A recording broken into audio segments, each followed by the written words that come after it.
Mahamaya lake থেকে এখন বের হয়ে যাচ্ছি। বর্ষাকাল, শ্রাবণকালে সম্ভবত, যখন পানি অনেক বেশি থাকে, বৃষ্টি থাকে বেশি, তখন আসলে ভালো ভিউটা দেখা যায় মহামায়া লেকের। আমরা খুব একটা ভালো ভিউ পাইনি।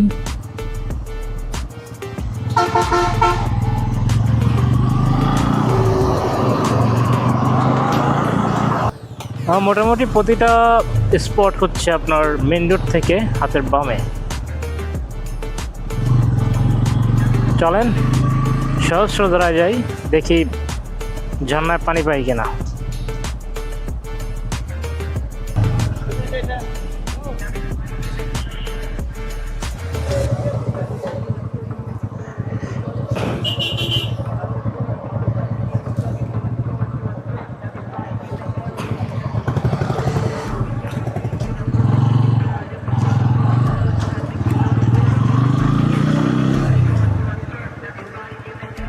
ওকে, একটু ভুল পথে যাওয়া যাচ্ছিলাম। এলাকার একটা ভাই, উনি বললো এই রোডে যেতে হবে। যাক, এলাকার মানুষজন তাহলে ভালো। সহস্রধারা ঝর্ণা এখন পানি পাবো কিনা শিওর না। যদি পাই সেটা ভাগ্য, আর না পেলে সেটা দুর্ভাগ্য।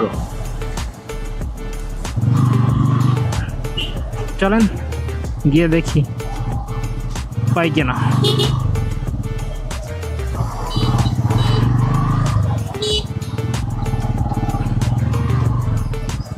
রেল লাইন,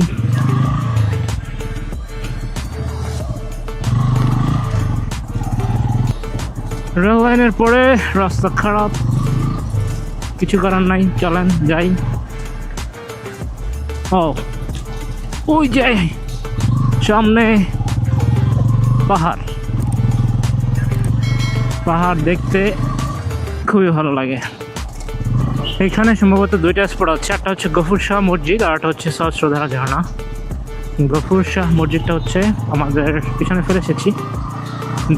দুই সাইডের দুই দিকে রোড গিয়েছে, একটা হচ্ছে ডান দিকে গফুর শাহ মসজিদ এবং বাম দিকেরটা হচ্ছে সহস্রধারা ঝর্ণার রাস্তা। তো আমরা এখন সহস্রধারা ঝর্ণার রাস্তা ধরে যাচ্ছি।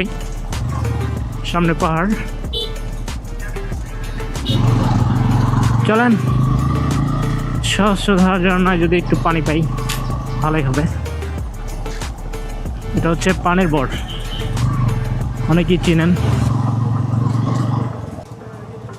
রাস্তা মোটামুটি ইটের রাস্তা, কিন্তু যাওয়ার মতো। খুব যে বেশি ভালো তাও না, আবার খুব যে খারাপ তাও না, যাওয়ার উপযোগী আর কি।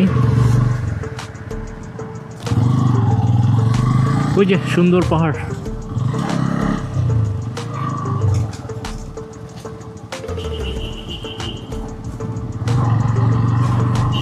পাহাড়ের সাইড থেকে যাচ্ছি আমরা, পাহাড়ের এটা নিচ থেকে, ডাউন সাইড থেকে।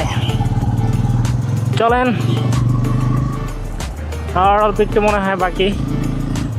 যেতে যেতে দেখি সামনে কি কি আছে আরো। সহস্রধারা ঝর্ণায় এসে গেছি অলরেডি। ওই যে সামনে সহস্রধারা ঝর্ণা। সম্ভবত এখানে পানি নাই, পানি মনে হয় পাওয়া যাবে না।